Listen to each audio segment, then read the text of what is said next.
Solana is a 57-year-old female with type 1 diabetes.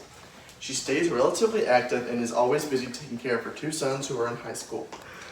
She tries her best to eat a well-rounded diet by decreasing her sodium intake and by maintaining a constant carbohydrate, fat, and protein intake each day. Solana goes to brunch with her friends every Sunday as a time to keep in touch and check up on each other. At brunch, Solana becomes increasingly thirsty, and her friends notice that the waiter is refilling up her sweet tea every 5 minutes. Solana has also gotten up multiple times throughout the evening to go to the bathroom.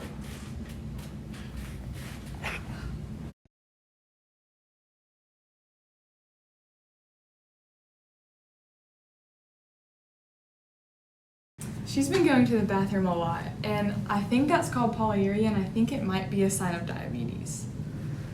Oh my gosh, guys, I have like the biggest headache right now, and I'm so dizzy. I don't know what's going on. Someone's thirsty. You know, polydipsia and polyuria are signs of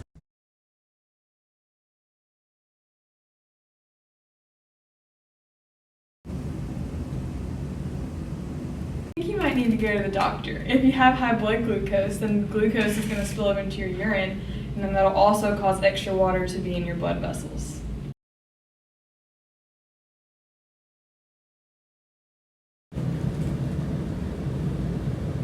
I remember that hydrostatic pressure is a reflection of blood pressure, so that's also the driving force of filtration, which is the movement of water in solutes.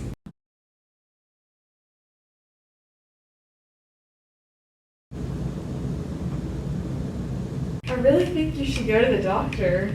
Yeah, you probably should. Okay, I guess I will. Alright, so I have your blood pressure, and I see that it's a 144/92, which is a little bit high. And then I also see on the top of your shin, there's a little bit of edema.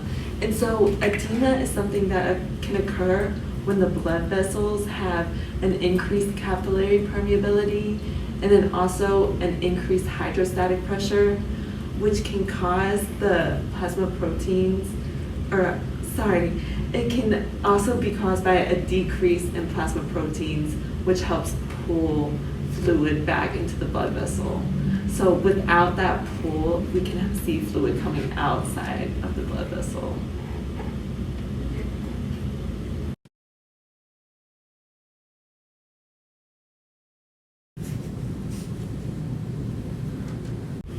So the lab results came back and it showed that you had an elevated glucose and an elevated protein in your urine. And so just a little teach back moment. What is the cause of, or what is the driving force of the glucose being in your urine?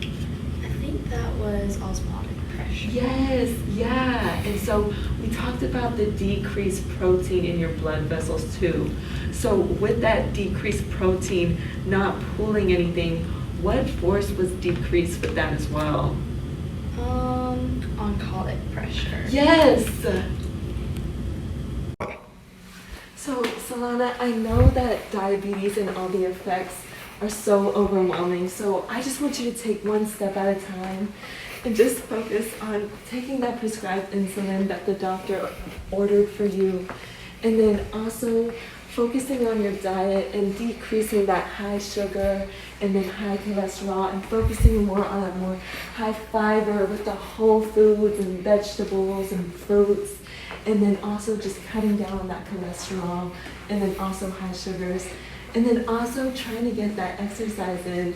You know, aerobic exercise where you increase your heart rate for at least 30 minutes a week, or 30 minutes 3 times a week is really good for your body. So just try and focus on those things.